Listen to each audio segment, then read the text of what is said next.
What's good, people? It's about that time to randomly relate reverse rants, no hate. So, I want to talk about Jake Paul versus Tommy Fury. I'm not here to do a fight breakdown. I just want to make a quick video and basically just say Jake Paul, Tommy Fury, they came to do what they had to do. I didn't watch the fight.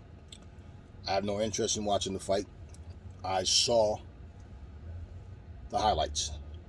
The highlights that I saw, Tommy Fury looked like he was getting the better of him, outlanded him definitely.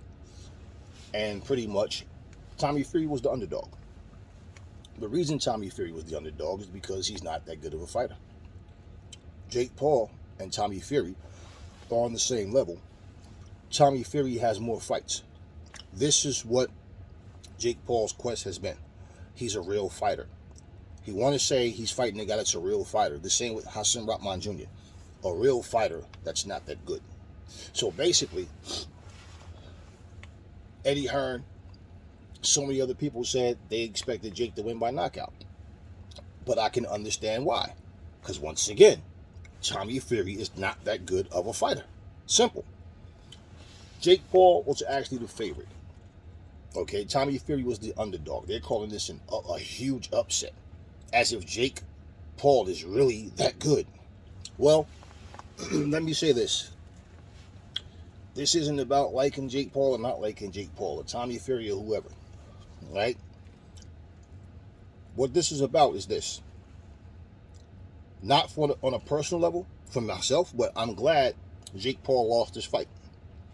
Because the casuals seem to think that anybody can put on a pair of boxing gloves and just walk into boxing. That's what they think Jake Paul did. They don't even realize that he has been, boxing training for some years now. Okay? So they don't have the respect for boxing as a sport.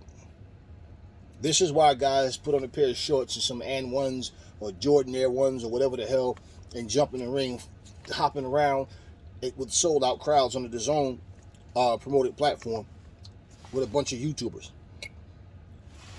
And to a casual, Jake Paul and Canelo are the same. Jake Paul and Anthony Joshua are the same. Okay? In fact, they probably think Jake Paul can beat the both of them. So, question is, if Tommy Fury sucks, he just beat Jake Paul. So how can Jake Paul not suck too? What was said is if Jake Paul wins, that he be ranked by the WBC. I asked a question in my last video. Okay, rhetorical question. Does Tommy Fury get that same blessing if he beats Jake? They didn't talk about that. They completely said if Jake wins. They didn't mention Fury. Neither one of them did anything to be ranked. Neither one of them. Jake beating him gives him no right to be in the top 10, top 15, whatever. None of that. Vice versa. So what this is for Jake Paul, continue to do what you're doing. Because to be a real fighter, if you fall, you get back up. You train, you come back better than you were last time. Now, he says no excuses. Tommy Fury won, fair and square. And, he was just prepared. The only thing that kind of was surprising to him was Tommy Fury's combination punching. But he says he felt flat. He couldn't get his rhythm. Let me tell you what that is. And I hear fight after fight after fight after fight. When a guy loses, this is what they say. That I just couldn't get my rhythm. I just couldn't get this. I felt flat tonight. Let me tell you what that is. And this is what they're trying to not tell you. Okay? Or maybe they don't realize it. Maybe their ego is really blocking this, right? Your opponent was doing things that made you not comfortable to do things that you wanted to do. So you could not get into your rhythm because whatever it was you were trying to do to get into that rhythm, to get going, Tommy Fury was nullifying it. This is what happens. I just felt flat. I couldn't do this. He said he felt flat against KSI. The difference was he was able to pull out the victory. So when you say no excuses, but when there's a but and excuses following, You couldn't get off. You couldn't get your rhythm going. You felt flat because of Tommy Fury. And it's as simple as that. Now, to show you where even the Fury family know that they're not real fighters. Peter Fury is saying, yes, Jake Paul's a real fighter. He belongs in there. He's a real fighter, right? Look at who they're saying. Now, but yet Tommy beats him, right? So look at who they're saying they think the next opponent should be for Tommy Fury.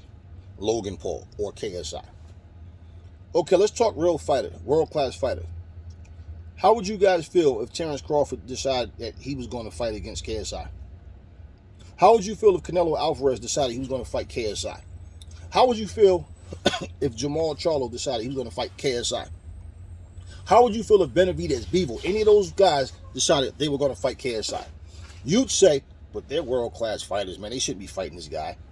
Okay. And that's why Tommy Fury or Jake Paul can fight these guys, because they're not world-class fighters. So don't say he's a world-class fighter. He's ready. He's there. He's a real fighter. But yet you want to give him opponents that are not world-class fighters. If you want to stay in the land of YouTube, fight in the land of YouTube fighters, you can't consider yourself a real fighter. You see what happened to Hassan Rahman Jr., right? With this big 300-pound guy who tore his ass up. Well, I got experience, I got this, and you got your ass whooped. Just saying. Let them have their lane, but let's not pump it up. Talk to me in the comment section. Never fall in love with lies. Remember, the truth brings hate out of people, and I will catch y'all on the next video.